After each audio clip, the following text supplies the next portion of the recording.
What's the meaning of crippling?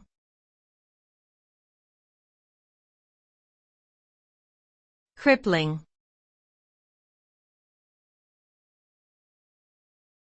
Crippling.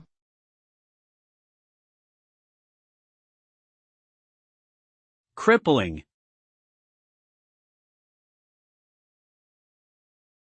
Crippling.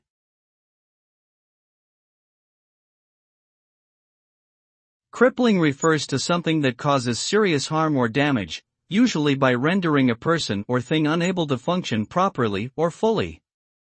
Crippling can result in the loss of physical or mental capabilities, financial ruin, emotional distress, or other serious consequences.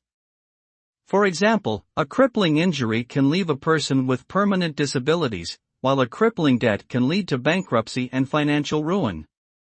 In general, anything that severely impairs or incapacitates a person or system can be considered crippling.